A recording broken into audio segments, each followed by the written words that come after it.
just when you thought it was safe to go onto iTunes. This is Next Level Guy, the only website that makes self-development as fun as going to the movies. It's time to take the red pill and escape the Matrix.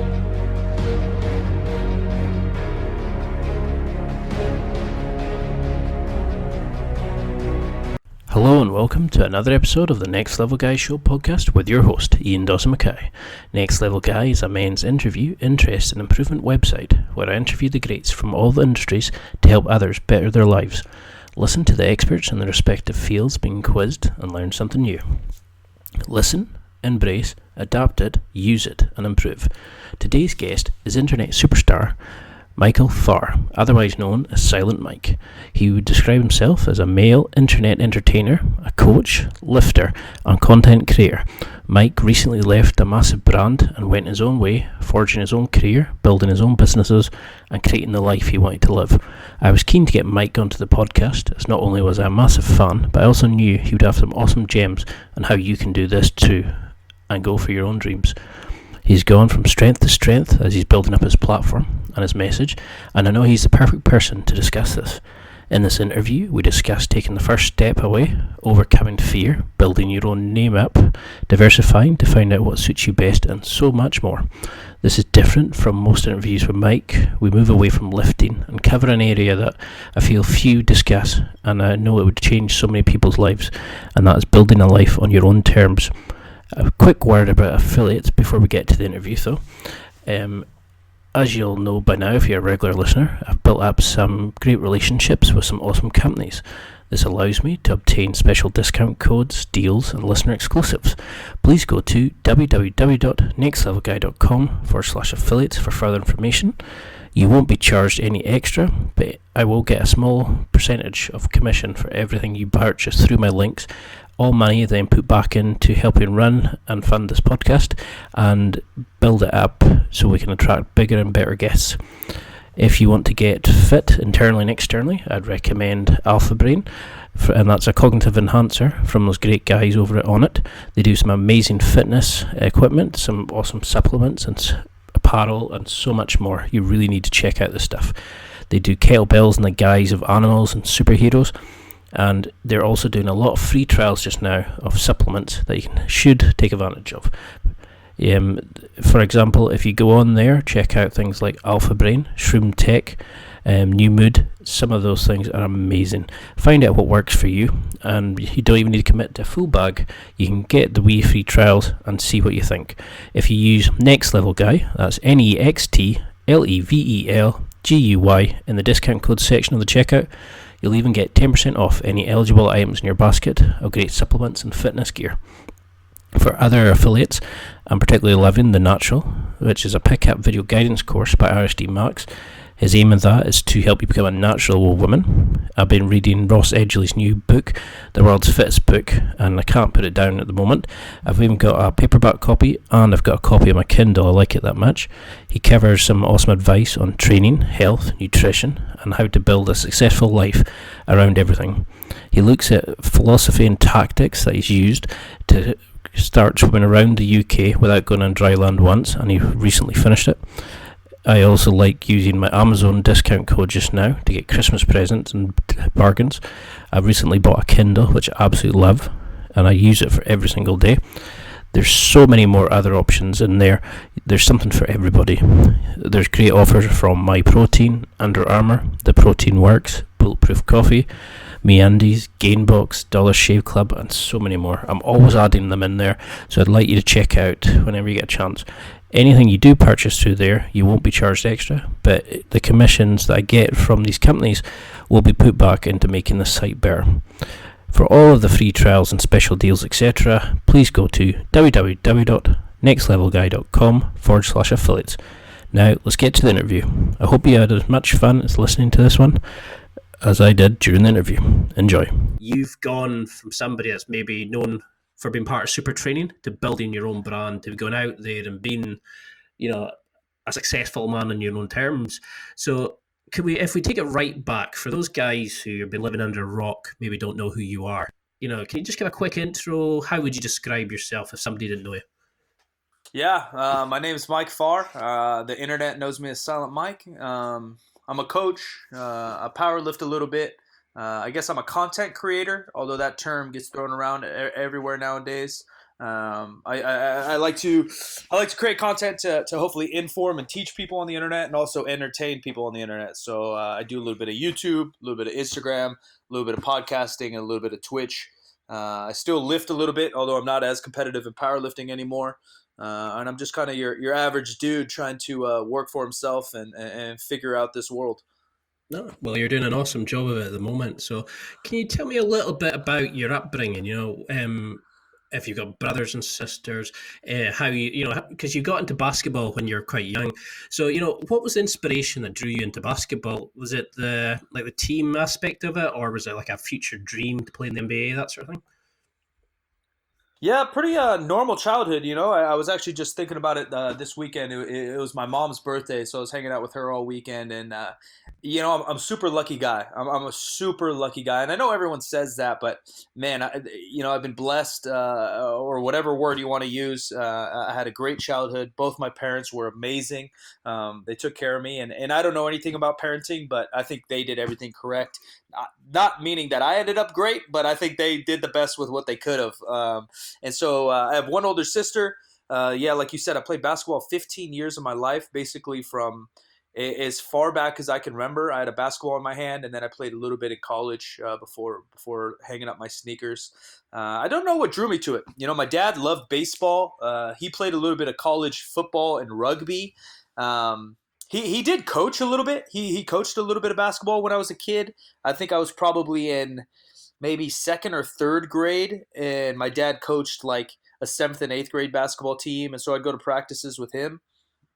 But I don't know what first drew me to it. I loved it. I watched all of it. Michael Jordan was obviously the man in the time I started. At least I can remember watching, and I just loved the athleticism of it. I guess I loved the teamwork portion of it. I love the creativity within the sport, and although you can be creative in other sports, soccer or football and some other things. I don't know. I just fell in love, and to this day, I love it. I watch as much as I can. So, do you think there you would have gone down like into the aspect of playing basketball if your dad hadn't been coaching? Was that quite a draw as well, or you know, did you just enjoy team sports at that point? Yeah, I always loved sports. I played a little bit of soccer growing up just because, in America, that's kind of the normal thing. I don't know why it is, even though it's not that popular of a sport, but it's pretty normal to throw your kid in soccer as their first sport. So, yeah, it makes no sense now you think about it. But I played a little bit of soccer, probably third grade, fourth grade, fifth grade. But for some reason, and I like soccer. I even like it more now than I did then. But I just loved basketball. And so my dad never really pushed me to it. I asked him to go to practices with him as he was coaching, and at my skill level as like a second or third grader, I could keep up with some eighth graders enough. So I ended up just like practicing with them the whole time and being around it my whole life. And then from there, it's pretty self-driven. I don't know what it was. I watched a lot of old tapes. I watched a lot of Lakers and Celtics in the 80s. I'd go in the backyard and practice my moves and just play all the time. And then, as you get more into high school, it got real competitive. And you mentioned before, my dream was to play professional basketball. I had no other idea in my mind. Even till now, people say like, well, what were you going to study, or what'd you go to school for? Or, freshmen in high school, maybe they want to be a fireman or a doctor. Nothing once crossed my mind other than I was going to play professional basketball. No, I like it. You see a dream and you go for it. You motivate yourself and you just work your ass off to it. And everything I've seen you do on your videos, or when I've seen you with Super Training TV, you keep doing that. You pick a goal, you just get in there, you grind the workout, you achieve it, you move on to the next thing. Like when you were trying sumo up, was it 600 pounds? Yeah, and you just dreamed it, and it was just that kind of, yep, that's done. Next challenge. Yeah, You just had that look on your face. And it was an awesome look. yeah. So, I mean, when you moved to lifting, I think it was because you wanted to build up your strength, and that kind of you fell in love with the lifting aspect of it. How did you find that transition from like the team sport to lifting with by yourself, where you're you against the barbell, so to speak? Yeah, I think mentally it's so different to me. I ended up playing a year or two of junior college basketball, and then I was going to go continue to play, and that's I moved back home. I came back to school to do junior college here before I was planning to transfer to a Division One school and go play, and that's when I really got into weights. I lifted in seventh and eighth grade the whole time to be better at basketball, but um, at this point, I was probably 19 or 20 years old. I didn't have a coach. I didn't have any money. So I started doing all the research myself to kind of train myself before I was going to go on and play at a higher level. And then ended up not. I just hated school so much, dropped out, whatever it might be. I played a little bit of semi-pro basketball and then decided just to call it quits with the school deal. But in my head, it's just a fine definition from day one. I don't know how to say it without sounding like weird, but like I never took on, because powerlifting is a sport and it's very difficult, but to me I never approached it the same way. I never approached it as a competitive powerlifter, where basketball I was so insanely competitive. I wanted to win. I wanted to be the best. I wanted every single person watching me in the stands to leave that game knowing that I was the best player they'd ever seen in their life. Like that was my goal, and that's the only goal I ever had. In powerlifting or lifting weights, I just did it because I enjoyed it. I did it because I liked the feeling of building muscle. I like the idea of kind of grinding out. I like the idea of being healthy. I like the idea of coaching and helping other people. I never once got into lifting. To this day, for the last 10 years, I've been kind of doing this. I've never once gone into it trying to prove myself or be the best or be a competitive powerlifter necessarily. I've always just used it as maybe more just a habitual therapy, a life thing. It's just more of a routine for me per se. No, I like that. I mean, would you say that you use the basketball approach now when you're creating your content? You know, do you look at it as you want to be the most entertaining? You want people to kind of come away and go, "That guy's awesome." You know, is that how you look at it as when you're creating content, or is the content more like an internal like calmness for you, like weightlifting? You know, how would you describe it in that kind of sense, or is that a bit too just reading into it too much? No, I like it. I like it. I like it. I've never been asked that. I think it's a good question. I think I probably approach my content a little bit more like basketball. I'm a little competitive with it. I think that I have gifts that a lot of people don't have, and I'm constantly trying to prove that. And I guess that's what I'm trying to do in basketball and a little bit in content. You know, I think I have an entertainment value mixed with a knowledge value, mixed with kind of a gift of gab that some people just don't have, and that's why I love podcasts. I think podcasting and Twitch live streaming are my two favorite platforms because you can't hide behind anything. You can't hide behind a photoshopped filter. You can't hide behind a pretty face and some abs. You can't hide behind YouTube edits to build your personality. Like you either have it or you don't, and people are going to want to hang out and watch you or they're not. I love that. You know, that's just why I love doing podcasts, because there's a world of difference between sending somebody a question and editing it and making it perfect, and you can redo it. But in a podcast, when you're recording, especially with somebody if you have admired like yourself, you get to this point where you're like, this maybe your one try to speak to somebody and find out about them and inspire other people, so you can't hide behind things. But it's a world of difference than when you're getting on the platform. So I love asking this question. So when you were growing up, I used to look at TV characters, movie characters that inspired me and wrote about what made them such great characters for men to inspiring. If you had to pick somebody, was it a TV show, a film character that motivated you, that wanted to become a better man?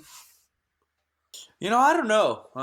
Like I said, it's a little cliche, but I had the best parents ever. They taught me a lot of lessons, a lot of morals, and not that I didn't mess up or I still don't mess up to this day, but I think my dad was just kind of a silent worker. He always did overtime, and sometimes, the overtime, it made more money and this and that, but I think he would just do more overtime because he had an urge to work and improve. And then he also had an urge to work and improve and make enough money to provide his family with what we needed or what we wanted. So some of my drive and inspiration is definitely from that. And my dad would never complain. He was the first one up on the weekends still mowing the lawn and that stuff. And that kind of work ethic I don't think is seen much or even present that much nowadays.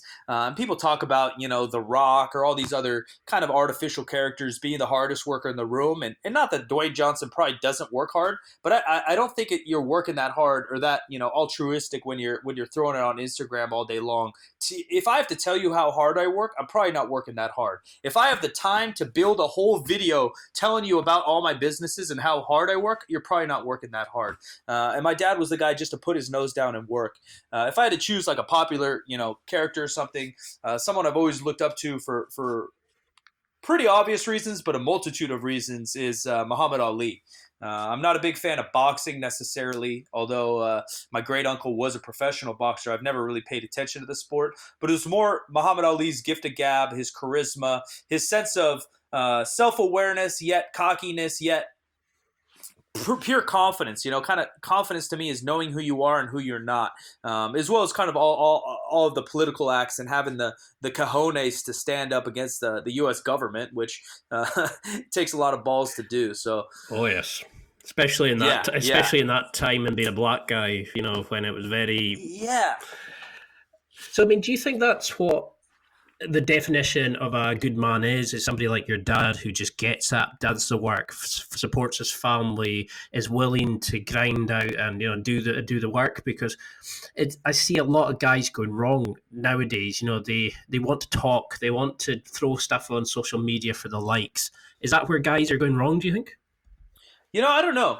Because everything is so different in this era, and I definitely think that there's something to be said about having at least one, good reason to do what you do. There, of course, there's going to be jobs and careers out there that maybe don't have the most, charitable or giving type reasons around it, right? Like there's whatever, the adult film industry, what are the morals there or whatever. But I do think that every man should try to have at least one goal in their career, job, or personal life that betters for other people. You know what I mean?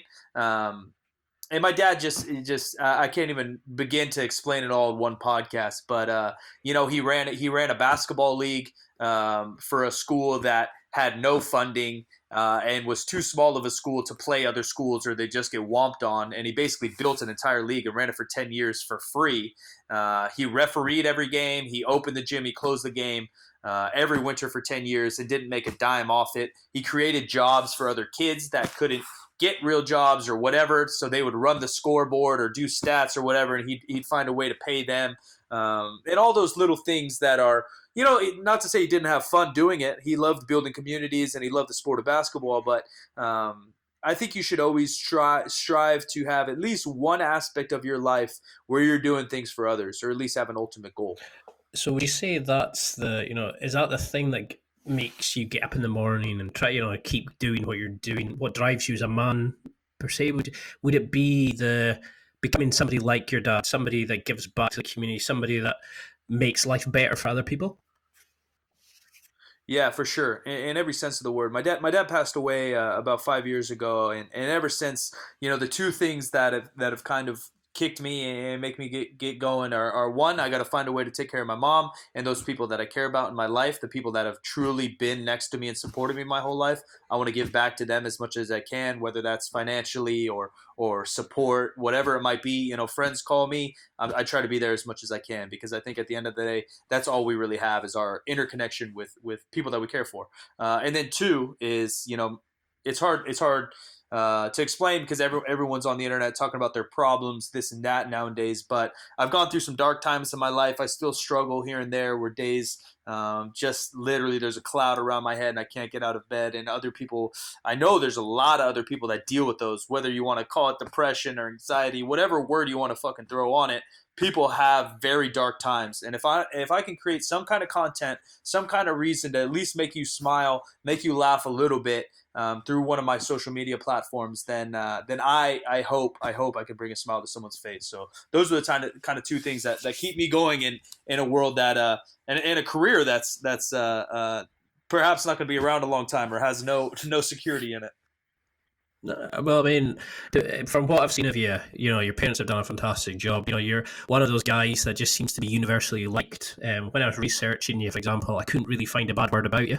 You always get the little like knob ends and trolls who comment on forum videos, but they don't mean nothing. If I worried about every negative comment I had, you wouldn't do anything. Yeah, I yeah. mean, is there any sort of like favorite sayings, like your dad, or like wise words that you remember? I can think of some of the more gruff things my dad said to me, but is there anything that kind of stands out in your mind when you were growing up that like that keeps you motivating, or you think about now?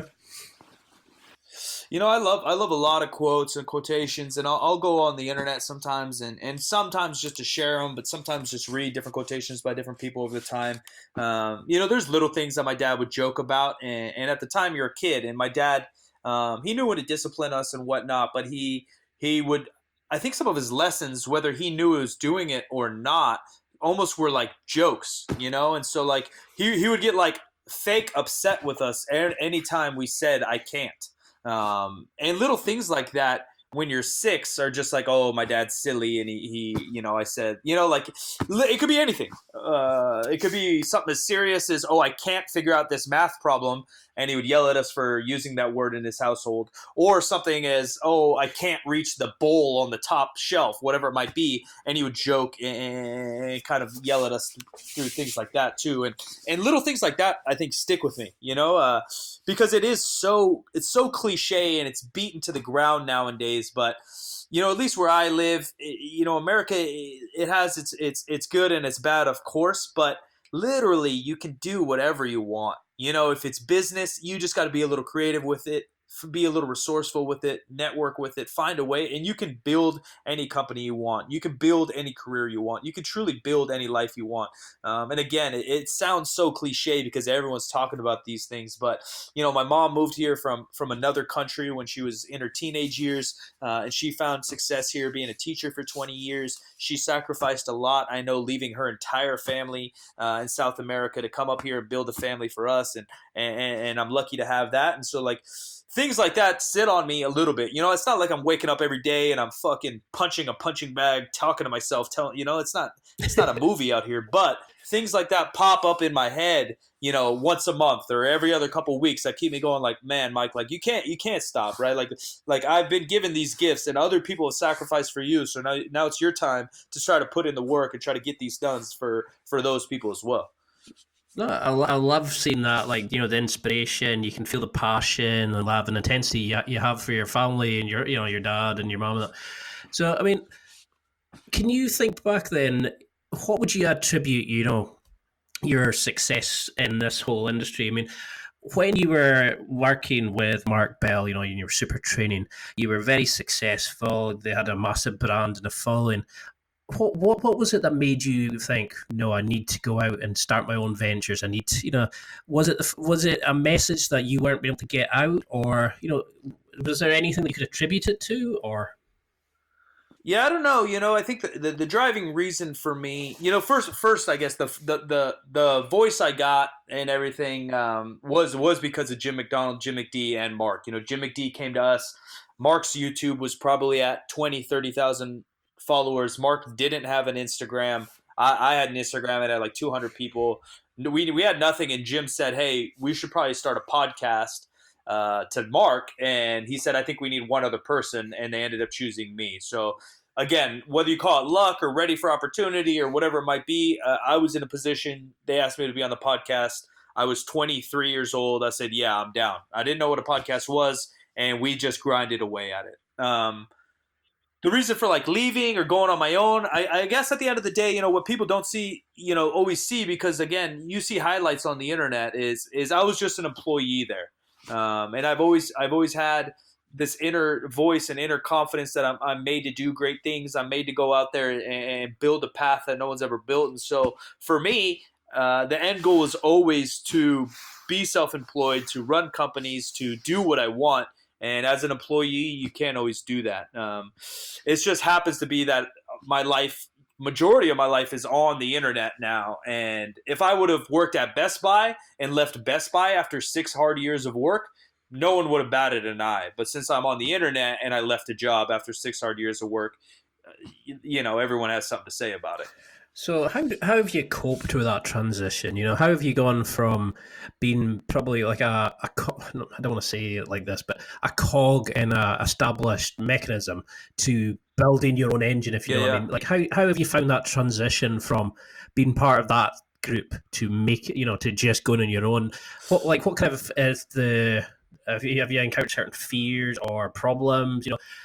Is there like successes that you found that work for you? How is it developed you as a man? Is it to do this? Yeah, I think there's always fear, I think people always talk about, fear. Don't be driven by fear of failure, and you can't be you can't be fearing a chance to not succeed and failure. And all. I think my biggest fear is failure, and I think that's what drives me, And I don't care what these motivational gurus tell me what my fears should be or not be, and that you need to fail to succeed, and all this BS going on the internet. Like that's just not real. The truth is I'm scared shitless to fail. And that's what wakes me up every day to work a little bit harder and be a little bit better than everybody else doing what I'm doing. And so that was just another way for me to work for myself, to put myself on the line and say like, all right, it's go time to not fail. Like I read plenty of comments on the internet. Like you said, there's trolls everywhere. And whether they're trolls or smart people or whatever they are, telling me I have no chance and telling me I'm going to fail. Man, bring it on. I absolutely love that because at the end of the day, when I'm succeeding and I'm living the life I want to live, and I'm creating a community and content that I love. You're going to be still on Reddit typing away, and I'm going to be out here living the fucking dream. So it's definitely a little bit of fear almost every day, whether my companies are doing good or my content's doing good or what's next, or if the internet explodes, I got no job. It's a little bit of all that, and I love it. Sorry, I think I just rambled on, but you had another question. No, I love that because you can feel that passion, that drive, that kind of like, oh, you think I'm going to fail? All right, fuck you, watch this. And Yeah, I love that. And that's what annoys me is like you go into like Instagram. How many of these fitness influencers or whatever the hell they're called nowadays, and they've all got that like flat belly tee. They've all got the same products. All like they all give you that BS pictures about I have my dark days too. And fine well that they've never been off their diet. They work out 5 times a week. It's like they're not real. And you kind of look at them and go, no wonder people, like, what was it they say? Something about, I remember reading a discussion linked to like social media because people were judging their entire life against somebody's selective highlights on their social media platform. Yeah. And it was ruining people because they're obviously trying to compare themselves to a dream that somebody's going to picture 15, 16 times, So how do you stay relevant, in an industry where it's just full of these people creating content again and again? Do you ever get to a point where you're just sick talking about rep schemes and periodization and progression and stuff like that? Do you Right. how do you just keep going? Because like I said before, you seem to be universally loved, and your content is driven, and everybody shouts at you in the street and comes over, gets the photos and stuff like that. How do you stay so popular? Is it just you being you, or what do you think is different between you and the wannabes? Yeah. Yeah, I think this ties into the last question you said, like struggles or changes, kind of going from an employee or building my own brand.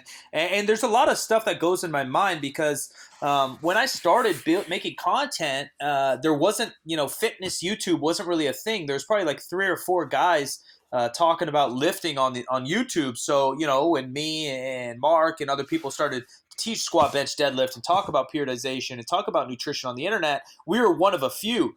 But now, then people saw it get popular, and everyone from Instagram tried to be a YouTuber and tried to be a coach. And now there's 100,000 YouTubes of people, good and bad, coaches trying to teach you how to squat and deadlift. That time's gone. So, the number one thing for me, I guess, to try to stay, on top of things is one, you got to change your content and not be afraid to change the type of content. I've never once changed who I am, but I have changed what I talk about or what I do. And even right now, I'm going through a relaunch of my YouTube channel. I just think it's too oversaturated with people, either one, like you said, living like a phony life, or two, people that aren't certified or don't have the experience trying to teach you how to squat. So I'm pretty much done talking periodization on YouTube. I'm going to share my life. I'm going to share my thoughts. I'm going to vlog a little bit. 1 or 2 videos a week. If people want to kick it, they can kick it. We can kind of show them what I do on the daily.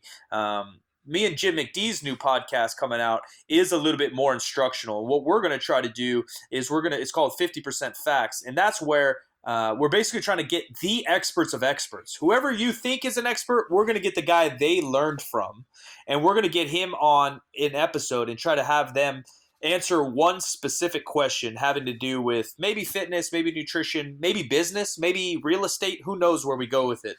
But we'll try to get one clear-cut answer answered by them, because there's a lot of false coaches out there just trying to make a buck. Like you said, there's a lot of false people out there just trying to get internet famous just for the sake of getting internet famous. So I think my advice to people is always be you, but don't be scared to change what setting or environment you are being yourself in. What kind of content you make can change. Don't change who you are as a human. Two, I think you got to be ready for new platforms. I think YouTube, not that it's run its days, it's still very popular, but it's very commercial now. There's Kevin Hart's on there, The Rock's on there, all these people are on there. It's a different game than it was 5 years ago.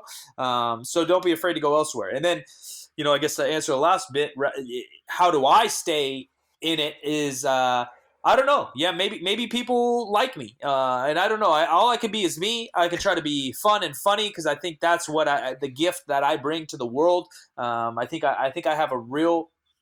Connor, the kid he lives with me, he does all my YouTube videos. I don't know if it's a real thing or not because he graduated college. He's way smarter than me, but he keeps telling me I have HSP, and I don't know if that's real or if he's just making fun of me. And he says I'm a highly sensitive person, and it's true. But I think I have real empathy for people. I think I really try to understand people. I try to understand circumstances. If I hear a sad story or I hear someone's situation, I truly try to put myself in their shoes and try to, although you can't always, try to understand where they're coming from. And so I guess relatability in a sense allows me to do what I do on these different platforms. No, I mean, there's certainly something I noticed when you first left Super Training. There was that evolution of, the content that you're putting out, the different platforms. There was a podcast, and then there was your YouTube channel, then there was Twitch. It was just that kind of thing. You were just trying a bit of everything, and you could see nothing changed with you as a person. And that's why I think you're so popular, is you're the same guy that if I met you now on this interview and the same guy if we went for a beer later on.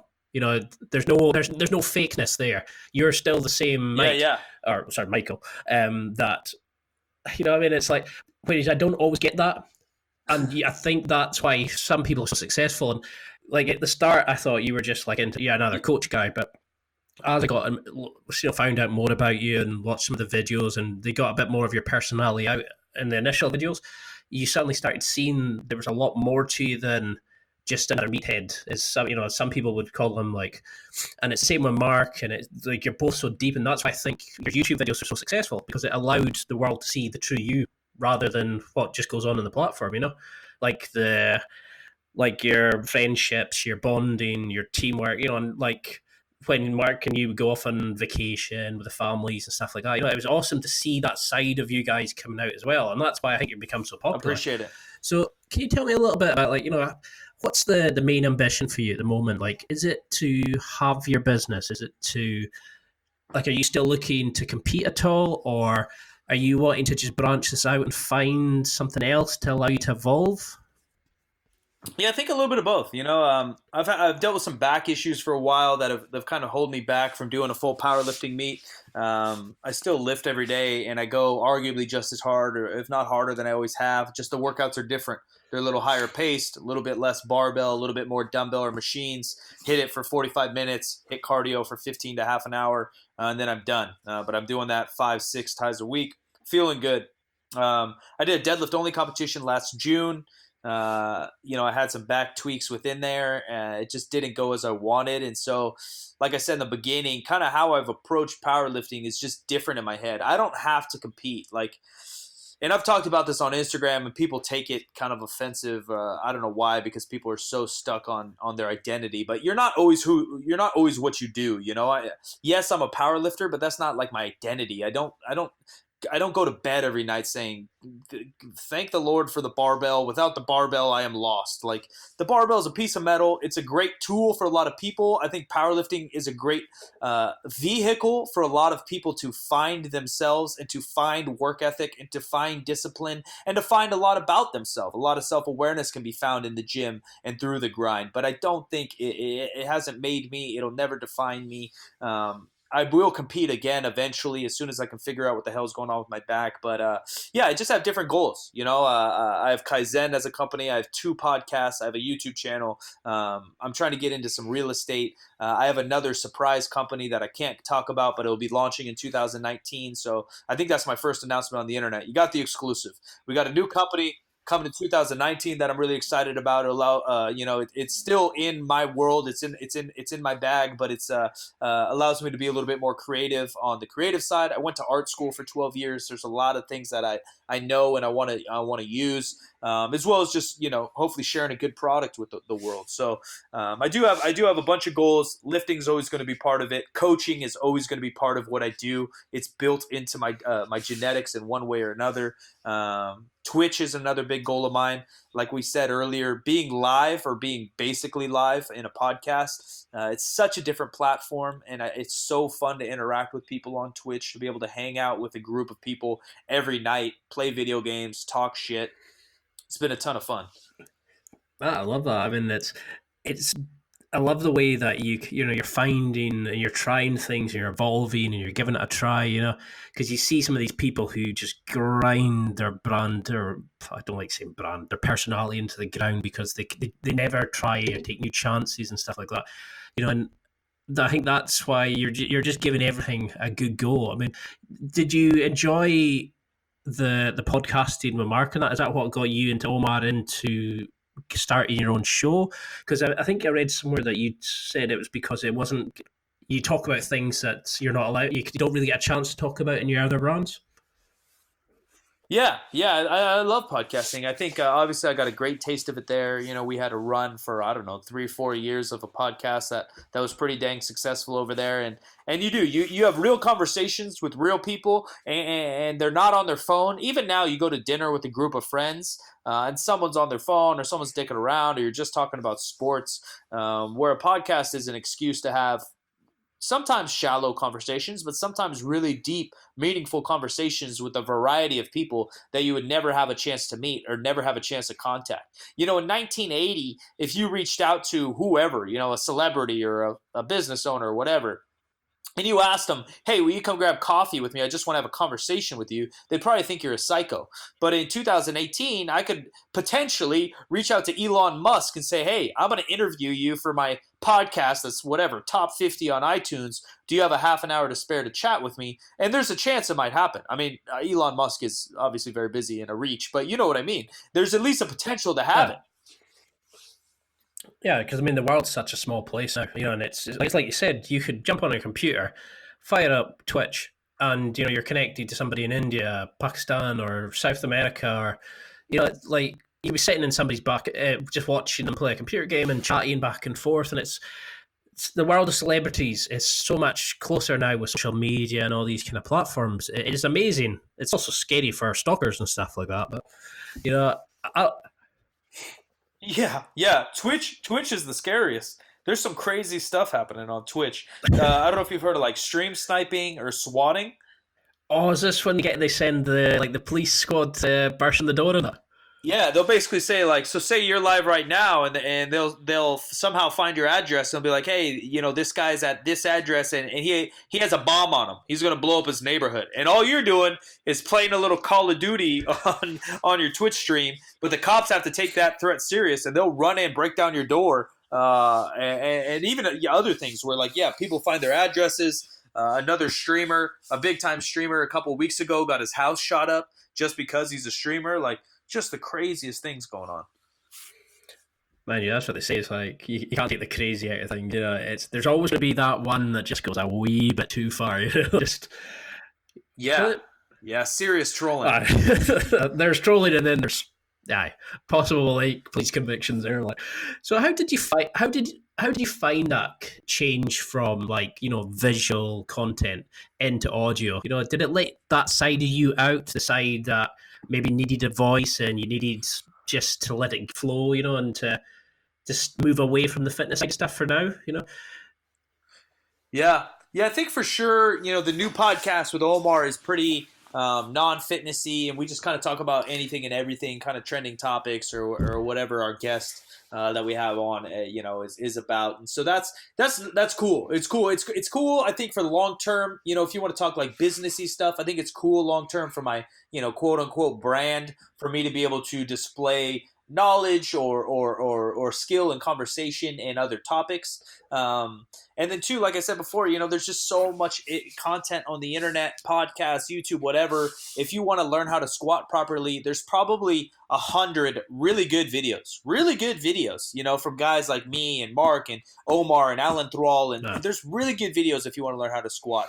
And I just don't want to make another how to squat video. I've probably done 100 of them myself.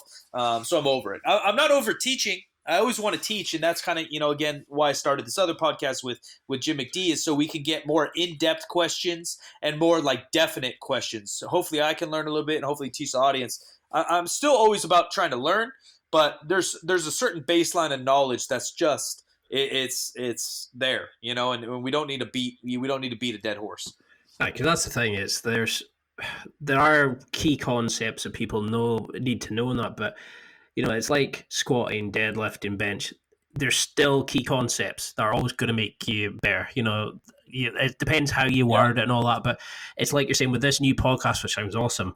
You're actually going to delve into like the deeper aspects, the actual things that can make a really good person, a performer, become an awesome performer, because they're tying up maybe something that's holding them back. Yeah. So you mentioned earlier about you and Jim. You're going to look at who you think, like, people look at as the top gurus, and then look at who taught them. Who would you consider like a dream guest? Who's on your list of wow people to interview? Ooh.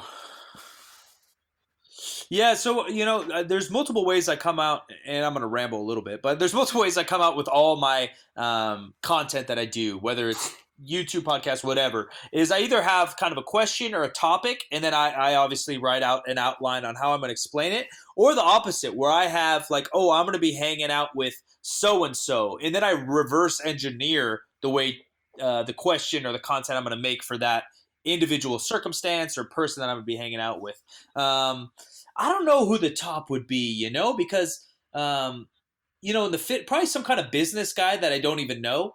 Some kind of stock market guy would probably, whoever the best, like, the TV show, what is it, Shark Tank? Probably some kind of, some kind of entrepreneur-y business guy. And then I would think of some question where he could teach me something, because like stock market, I have no clue about the stock market. Like I have a basic sense on business, and I've obviously helped consult and run a couple, marketing for some companies as well as my own. I got a grasp over here, but some kind of traditional business guy and like figure out some kind of three keys to the stock market and ask some guru. That'd probably be maybe not a dream guest, but somebody I'd like to talk to. Somebody like Grant Cardone, maybe. The guy that invented FUBU. Is it Damon John? I think those are the kind of guys. Like that. Because that's the thing, isn't it? It's like if you go to somebody and say, I want to interview for half an hour, they go, oh, for God's sake, I've got the time for that. But if you said, I've got one question, why are you being so successful compared to others or whatever, they're more likely to return with that. If it's like you're not trying to suck their energy, if you're just asking for something helpful, a lot of these big name people can come back and go, oh, cool, yeah, I've got 10 minutes, let's discuss it. Or, it's a lot easier ways of doing it. And I think sometimes people, like average Joes, shall we say, like myself, we forget that these guys have busy lives. They're successful because they're so busy, because they're just keep pushing themselves. Because we can get so closer to them now on social media, we forget that they don't know anything. You know, what I mean, they might be different to the brand or whatever, and I think sometimes we forget that. So, I mean, Right. for the people you've interviewed, some amazing people. You know, is there anybody that's really surprised you by the quality of their content or their how they've answered things, or have they answered in a way that's kind of blown your mind? You know, is there something that has there been a guest that's really surprised you, either in your Mama's Boy podcast or with Mark or anything like that? I don't know, because like you said, I've interviewed so many people in the strength game, the fitness space, things of that nature. Um, interviewing some of the kind of the OGs of the fitness space that I just kind of knew about them but didn't know much, like Bill Phillips or even Charles Poliquin. Talking to some of those guys was really cool. Not that they blew my expectations, because I read a lot of their articles and I knew a good history about them, but to know how successful they were in business, how successful they were in the fitness space, and how they took kind of the niche of powerlifting, although they're not necessarily powerlifters, but they took the niche of lifting heavy and scaled it up in business to such an extreme level, is really cool, because powerlifting's tiny. The niche of powerlifting business, even to this day when it's the most popular it's ever been, it's still so small. And they basically took that world and brought it to the NFL and brought it to mainstream TV and brought it to big websites and publications. So talking to those guys was really cool. We had a big interview with Janae Kroc, who was formerly Matt Krokolenski, who was the first powerlifter I knew by name, pro powerlifter, pro strongman, bodybuilder, who is transgender, and we were the first interview to talk to her about her process of kind of coming out to the world, and so that was really, really interesting. And that was probably the first interview, and maybe even the last interview that I'm always a little nervous to make content, but I was nervous on like a professional level, that I felt like I was going in that thing like I have, again, like some kind of real purpose in this interview, and I felt like a professional, I guess. Where podcasting is cool because it's not professional. It's for the people, made by the people. That's why podcasts and YouTube and these things are cool, compared to like radio or news station or something like that. And that was the first one. I wanted to do the interview justice, and so I came in a little extra nervous, and that turned out really well. And I haven't seen it yet, but I heard she came out with her documentary. I think it's called Transformer. I might be wrong. Don't quote me on that, but I think a clip of me from the podcast is in there, so I have to check that out, because that seems pretty cool. I mean, you definitely did a good job out, because I've listened to it, and I certainly couldn't detect the emotional, kind of worrying about how you were going to reacting to. You couldn't tell you had that internal struggle, which meant that you did a fantastic job on it. And I think you handled it very well. I mean, and it's good that you're opening up that side of things. That, like, when for a while some people were saying, "No, it's all just about like poo jokes and stuff like that" with Mark, and then then it kind of got back into it, and a lot of times you and Mark and Jim were opening up with people about stuff that no one knew about. The behind the scenes stuff about what it takes to be successful, about the pain, the recuperation, the injuries, the failed lifts, and how these guys just bounce. Well, sorry, guys and girls, how they bounce back and they just keep going. And you were introducing it to a worldwide audience, and you're making people understand we're not meatheads, people who lift. There's a lot more to guys, than just going to the gym, and it doesn't make it being strong doesn't mean that you're boring or anything. It can make you a better person, and it's changed people's lives. So something that I've always loved is that friendships that you have. You've built up some seriously strong friendships with the like of Mark Bell, Omar, Bart. There's so many, like Alan Thrall. Like, what is it, do you think, is about building strong friendships? How have you become so? How have you built up such a strong network of friends? What tips would you say to somebody about building a good group of male friends? Yeah, it's hard. I think again, I was lucky in a lot of senses. So my mom was a teacher at this private school, and it's kind of like an art school. It's insanely small. I had 24 people in my graduating class, and I went there from kindergarten through senior year of high school. And so some of my friends there are literally. Actually, all my friends, like my best friends, have been my best friends since kindergarten or third grade. They're literally family to me, and so to have friendships like that and to be in such small quarters, we had every single class together, every trip, every birthday. There's only 20 of us, so you become very very close with those people. I think it's impossible to not be genuine. It's impossible to have that fake friendship that may happen in other schools or larger places. I don't know, but I imagine if you go to a school with 5,000 people, maybe you find a good friend or two, but there's a lot of plastic friendships going on. And I was just never exposed to that. All my relationships were real and genuine. And so that's kind of the only way I know how to have friends. And as soon as I got to, you know, basically ask for a job at Super Training when it was just Mark and his wife running the company, 7 years ago, and then I took on some of the marketing. All I really knew how to do, I never went to school. I don't know anything about marketing or business. All I knew what to do is, well, some of these people do what I do. They seem cool. Maybe I can become friends with them, and who knows what happens. And that's kind of how it went. So, nowadays people call it whatever, shout outs or follow for follow or fucking networking or whatever. But at the time, all I knew how to do was build relationships and build friendships. And lucky for me, a lot of people that do what I do, the Alan Thralls, the Omars and Barts, they're just super genuine, cool people. So, if I met up with them to do a YouTube video and we worked out, or I was sending them product, or we were talking business or whatever it might be, we ended up just getting along, and we're all kind of the same mindset. Also, with Bart, Omar, Alan, myself, we're all also around the same generation. We're about the same age, which is a little bit of luck. And so we've just been through the same kind of stuff, and so we all got along really well.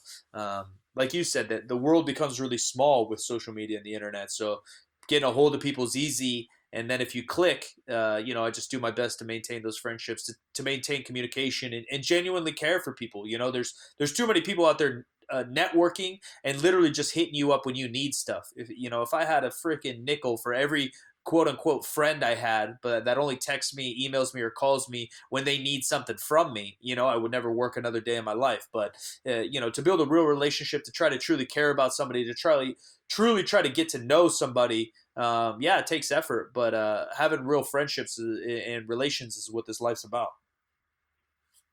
Yeah, I mean, and that's the beautiful thing about it is every time you see a video, it's that authentic attitude. You can see that you guys genuinely care about each other, and I think that's, like you've said, is how much do we have our phones in front of our faces. We forget about other people till we need something, and we've become this generation of like almost emotional leeches that we sometimes forget that to put the phone aside and just be present with somebody. We've all got those good friends that it doesn't matter the time, the distance, you can just switch in and that's it, where you're really well connected. So I mean, how have you found that transition there from being pals with somebody to building a business with like Oman and Bart? Because you built up Kaizen. Yeah. How is that transition from content creator to coach to businessman to being just normal, dating and stuff like that? Yeah. Yeah, the friendship part can be hard, especially for me personally. I avoid conflict at all costs, and my definition of conflict is way more sensitive than other people's. Like I'm just not great at speaking out for myself, or if something's wrong. For some people, it's just like easy, but for me, it's very difficult. It kind of weighs on me. So for me to be able to do it, it's taken a lot of growth to be able to speak up. But working with friends, I think, everyone says never do business with friends, this and that. But I think it depends on the friends, it depends on the business, and it depends on your relationship with those friends. Lucky for me, Bart, and Omar, we've been really straightforward with each other. And we also just defined from day one, when we're kind of dicking around and being friends and when it's time to do work, and how we talk to each other in both is a little bit different. And when we're Skyping or on a phone call, it's official and we're getting after it. Doesn't mean it's super serious or vanilla, but we just kind of have different modes rather than, when we're hanging out in LA, we're hanging out in LA. And I think some of that I learned from Bart. Bart does a really good job of scheduling his life. He's insanely busy. You know, he runs multiple companies. He creates, who knows, 100 hours of freaking content a week or something. He does an insane amount of content. Plus, he has a family. And he does a good job of kind of, when he's on, he's on. When he's off, he's off. And I've learned a good amount about that. And I didn't notice it in myself until I think it was Omar or even my buddy Connor, who does my YouTube again. One of them mentioned it to me because before I do a podcast or before we're about to shoot a video, I guess Omar pointed out, I think it was him. He's like, oh, Mike's getting ready. And I was like, what do you mean? He's like, you just stop talking. So like I like prepare for different situations. And then when I'm done with it, I just kind of stop talking too. You know, you get into a flow and a different mindset for when you're buddy, when you're doing business, when you're shooting content. And that's, just preparation for each, I guess, a different mindset, a different mode, a different preparation for each. But I think if you find the right friends and you're genuinely friends, I think you'd be very successful doing business that way. No, I mean, well, you're definitely killing it just now. You're creating some awesome products, and I've looked up at reviews and looked at some sort of neutral sites and stuff like that, and nobody seemed to have a bad word about it. So you've definitely, I don't know quite what the relationship is, but you become like an uncle figure to Bart's child. Has that pushed you into wanting kids of your own? Has that maybe made you look at life and think you want marriage and kids yourself? Or how is because I'm an uncle myself and it makes me just want kids more, but I like being able to hand them back when they're being a bit of a nightmare. So, I mean, has this kind of, the interactions, kind of changed maybe what you wanted in your foreseeable future? I don't know. I said it at like age 12, or something like that. I said, I don't think I'm going to get married. I don't think I'm going to have kids. And everybody told me, wait till you're older. I said it when I was 18 or so. I don't think I'm going to get married. I don't think I'm going to have kids. And they're like, oh, just wait till you get older. I'm 30 now. And I don't see myself having kids or getting married necessarily. I don't know. I think I'm a little stuck in my ways. And sure, maybe if the perfect situation came around, who knows, right? Hypothetically, I'm not against it. I'm open to it. But it's not something that's stuck in my mind. Within the same year, one of my best friends from kindergarten or third grade who has like a real job and doesn't do anything like I do, so I don't talk about him as much. But he had a son as well, and so like it definitely pops in your head, seeing how happy they are as a family, and seeing the little, he's 2 now. He just turned 2. I went to his birthday party and he's running around the park, and like it's really cool to see. It's really cool to see him interact. It's cool to see him grow. And Bart lives about 6 hours from me. And so I only go down there probably once a month. And so to see his son Taika, like every 4 weeks, you can see that like the change and the growth happen, rather than, if you see him every day, it's so slow. Sometimes you can't see it. But in blocks of 4 weeks, he's like a new dude every single time. And so it's super fun being able to hang out with him. And I stay at Bart's house most of the time when I'm in LA, and so to spend some quality time with the kid and see Taika run around and play with the ball and stuff, it is a lot of fun. But I'm kind of like you. I think uncle's the good role for me right now. Because it's amazing to see the education, how quickly they absorb information and they learn and they trial and they do things. And, when you see their personality form and evolve in front of you, it's actually quite scary. Their generation is going to be terrifyingly good at computers and content and being in front of cameras. And, they probably think parents have like a camera jacked onto their face all the time. The amount of times they've been photographed from like 0 to 6 years old. It must be scary for them. So, for somebody listening, I mean, I deliberately kept this away from like weightlifting and all that kind of stuff. I mean, I'd love to have you on again. We can discuss all that kind of stuff, but I knew there was so much more to you than that. And I wanted to get in to know a bit more about you and introduce you to my audience. So, if somebody's listening and thinking they want to leave a job, start their own company, they don't need to create an internet business or whatever like that, but what advice would you give to somebody who's in that boat, like you, just before you left Mark's company and went on your own ventures? What advice would you give to people who are considering that? I think it's hard because I think everyone's got to kind of find their own way and find their own, like I said, reason why and what really drives them. Definitely have some kind of calculated plan. There's risk in everything we do, but I think there's dumb risk and there's more smart risk. I had already had my own YouTube channel. I had already built up my name through podcasting. I didn't know exactly what I was going to do now, and I still, I don't know what I'm doing a year from now.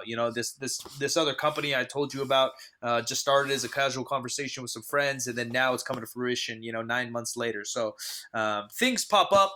Look for different opportunities. Always be open to growth and change. It is okay to change. It's okay to move on. It's okay to make new friends. It's okay to have old friends. It's okay to find a new job.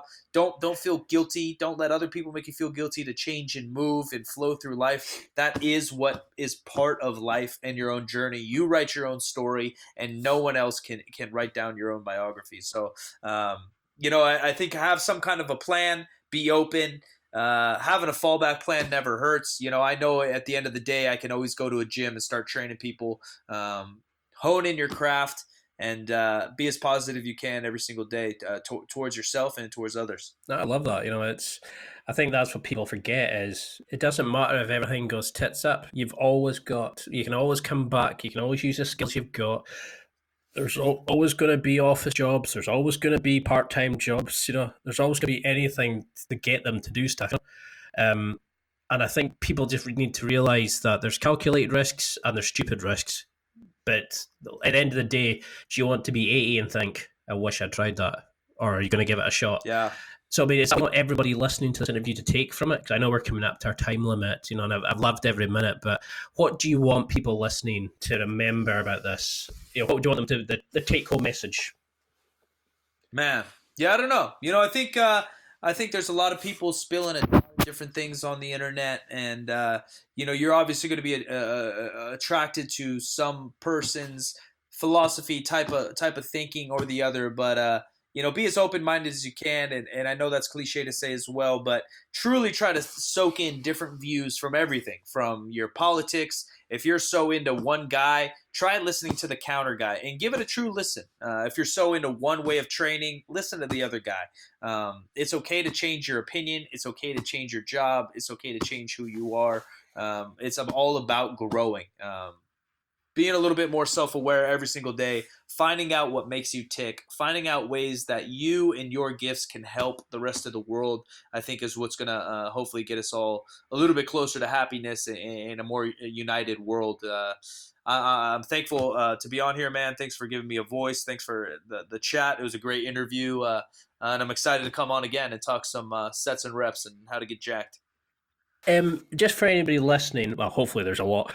How can people keep in touch with you and see these projects? And, I'll be promoting the hell out of it when it comes, but if somebody's listening, wants to get in touch, wants to find out more about Kaizen, if they want to find out more about your podcast, stuff like that, what's the best way for them to get in touch? Yeah, so Mama's Boys Podcast, it's on Spotify, iTunes, all of that. 50% Facts, it's actually dropping in 6 days, so that should be live. Check that out, brand new. I think a lot of you guys are going to really enjoy that. KaizenTraining.com, KIZEN training.com. If you guys want any of my programs, or you can email us there if you have specific questions about training or anything like that. And then I'm Silent Mikke with 2Ks on Instagram, Twitter, YouTube, Twitch. And I answer pretty much every DM, tweet, comment on Twitch that I can. So hit me up, and I'll try to get back to you as fast as I can. All right. Well, the floor is open to you. If there's anything that you want to promote, if there's anything coming up or you'd like to mention, now's the perfect chance. Yeah, that's about it. We plugged away. I'm twitching. Twitch is my main platform right now. I'm going about 5 hours a day, 5 times a week on that platform. So twitch.tv/Silent Mikke with 2Ks. It's a lot of fun. We basically just get to hang out, shoot the shit. I play some video games on there. Sometimes it's just my fat face, and we can just talk and ramble, but we have a good time. So excited to keep building that, and hopefully I'll see some of you guys there. That's it for another week. Thanks for listening. Absorb it, practice it, use it. Until next time, keep trying to hit that next level in your life.